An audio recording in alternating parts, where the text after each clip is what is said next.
Good morning, everyone. Today is spring 4th, right?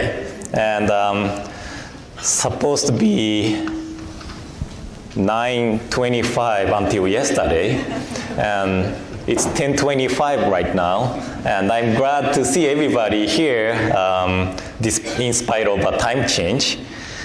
And I was wondering, how many people attended Japanese immersion program, or you can speak Japanese? Some people. Okay. There's a Japanese children's song titled Tulip. And it goes like this. I'm not good singer, so excuse me for my singing, but 咲いたチューリップの花が並んだ赤白黄色どの花見ても綺麗だな. So this is a song called Tulip. And simply this song is saying, tulips had bloomed. There are red, white, and yellow of them, and they are all beautiful. They are all beautiful. And I like this song because it doesn't say which color's tulip is the best, right? It doesn't say which color's tulip is better than any others. But it says all of them are beautiful. Considering this lyrics or the words of Tulip, there are a lot of people in the world. There are a lot of ways to live this life.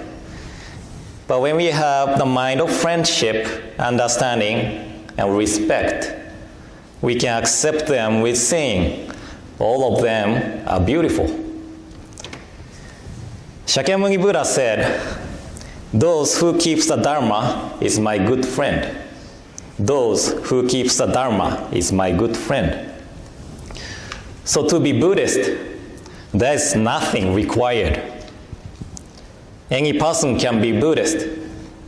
They don't have to be specific gender or race to be Buddhist. And the Dharma is teaching us the importance of inclusiveness. It means we don't left anyone out.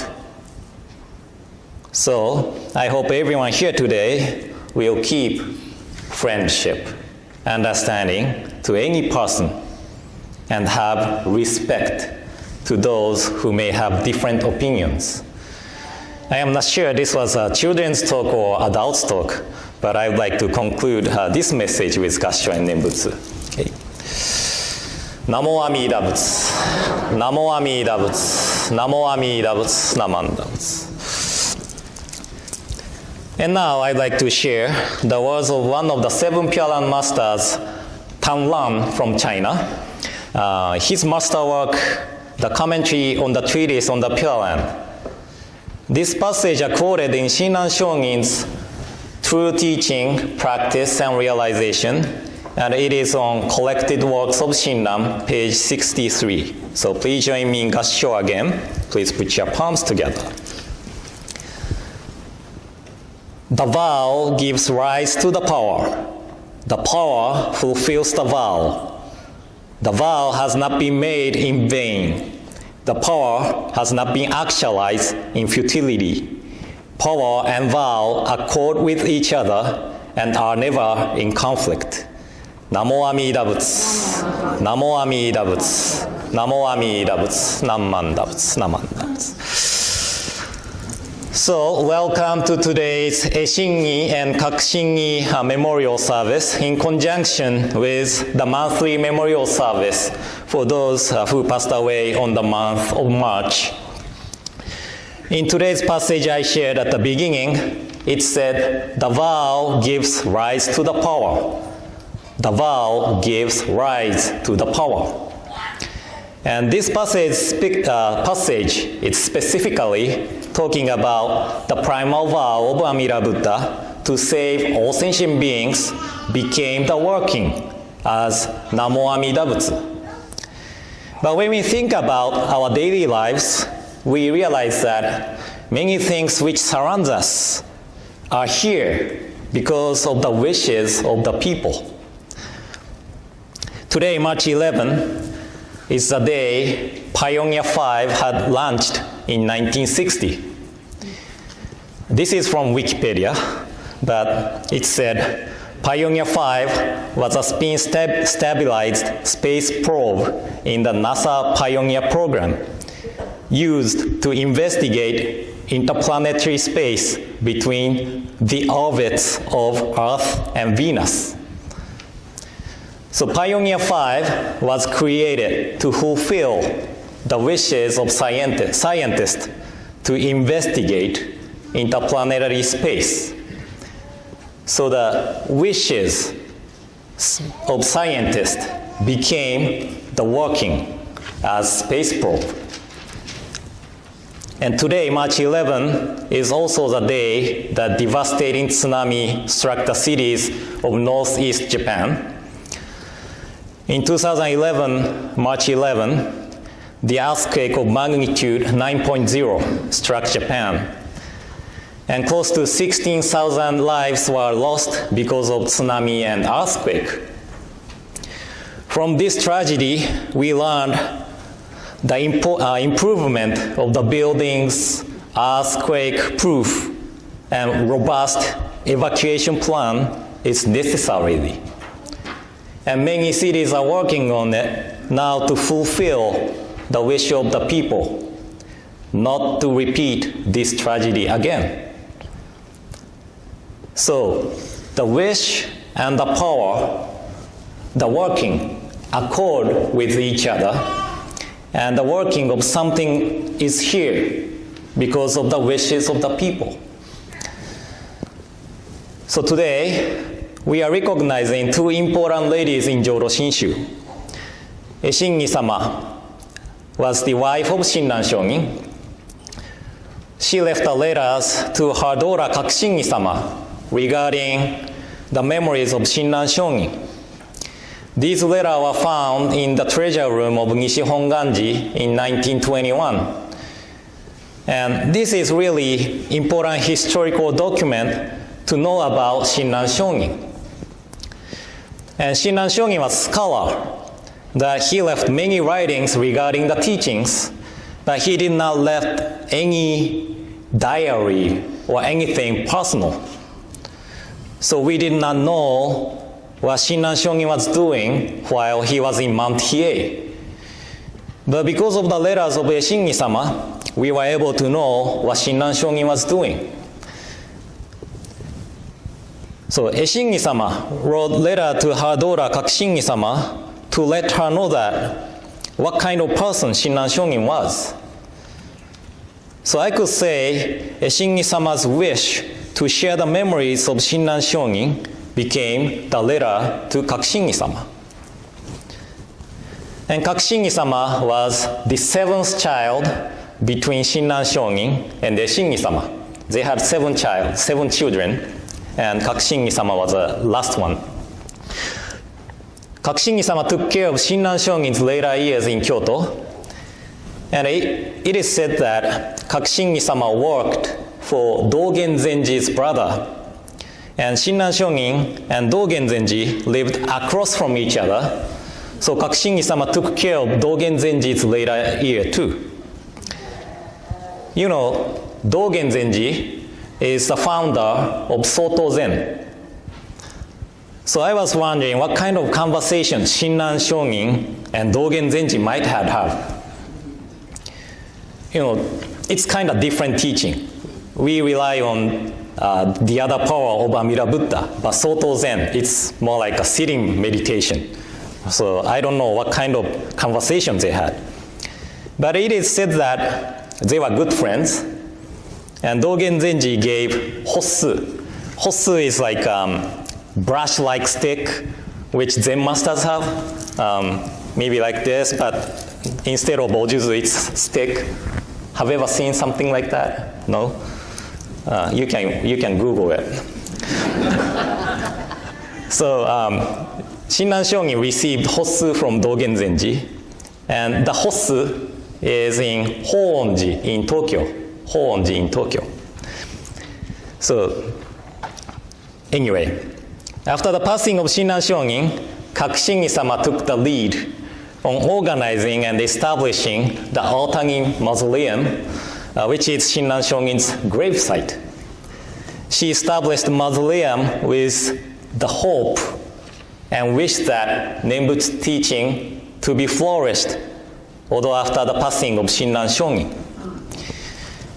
And her grandson, Kakugyo, established a temple on the ground of mausoleum, and this is the beginning of Hongwanji. And now we have Jodo Shinshu Temple in Portland, Oregon. So the wish of Kakushingi-sama is still alive and working as Oregon Buddhist Temple. But some people might be listening to my message as the other person's business. I'm just talking about history and it's nothing to do with my life, right? But how about this life, your life? Is this life something we own? Or is this life something formed or shaped by the wishes of the others? Since my daughter Aoi started school, I often take her to school and pick her up at school. And one day I was at my office with our owner having a meeting for this year's Fuken Ministers Retreat. And I received a text from Namiko saying she received a phone call from school and Aoi is sick. So either one of Namiko or I need to pick Aoi up at school. Fortunately, meeting was almost over, and I was closer to the school. So I left the office and went to pick her up at, hoping Aoi is okay. Arrived to the school and went to the school office. And I was so worried, because according to Namiko's text, Aoi had high fever. But the lady in the school office told me that Aoi is in lunch recess, playing outside. But if Aoi says she wants to go home, she can. So I was like, oh, okay. And when I saw Aoi, she said she doesn't want to go home. So I stayed for lunch, watching Aoi and her friends having lunch.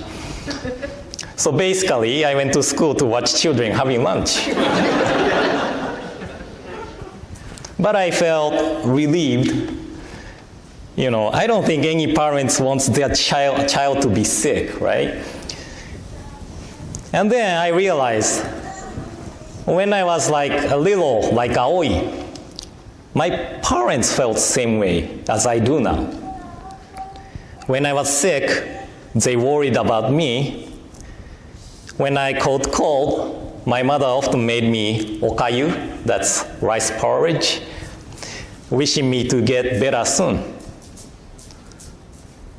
So I really feel that this life is accumulation of the wishes and hopes of the lives around us. And they have nurtured me until today. I talked about this many times, so you know that my 4 grandparents and my mother already passed away. So I only have my father left. But their wishes are still here with me, although they are physically gone. And I am sure that they wished me to be happy, as happy as I can, and live as fulfilled as I can. And they are now working in Nembutsu, Namo Amida Butsu. So on this occasion of a Shingi Kakushingi Memorial Service and Shotsuki Monthly Memorial Service, please think about the wishes of loved ones, wishes of Buddha, which now forming and shaping our lives. Okay? So I'd like to conclude today's message with a reading of On White Ashes written by our 8th head priest, Rengyo Shogin, in 15th century. And I'd like to read it in Japanese first and later in English. So in closing, please join me in Gassho. Please put your palms together. Namanda. それ人間の小なる相をつらつら感ずるにおおよそ儚きものはこの世の始終中幻のごとくなるいちごなりされば未だ漫才の人参の受けたりということを聞かず一生過ぎやすし今に至って誰か100年の業態を保つべきや我や先人や先今日とも知らず明日とも知らず遅れ先立つ人は元の雫末の梅雨よりも茂しと言えりされば明日には小がんがあって夕べには白骨となれるみなりすでに無常の風来たり濡ればすなわち二つの眼たちまちに閉じ一つの息長く耐えぬれば幸願虚しく返じて通りの装いを失いぬる時は六神眷属集まって嘆き悲しめどもさらにその会あるべからずさてしもあるべきことならねばとて野外に送って弱の煙となし果てぬればただ白骨の溝のこれり哀れというもなかなか愚かなりされば人間の儚きことは老少不浄の境なれば誰の人も早く五生の一大事を心にかけて阿弥陀仏と深く頼み参らせて念仏もすべきものなりあなかしこあなかしこ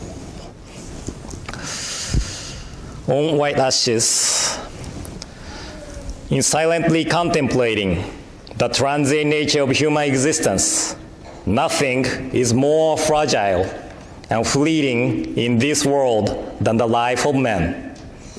Thus, we have not heard of human life lasting for 1,000 years. Life passes swiftly, and few among men can maintain their form for even 100 years. Whether I go before others, or others go before me, whether it be today or tomorrow, who is to know?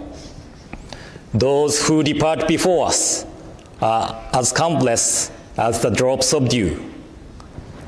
Though in the morning we may have radiant health, in the evening we may return to white ashes. When the winds of impermanence blow, our eyes are closed forever. And when the last breath leaves us, our face loses its color. Though loved ones gather and lament, everything is to no avail.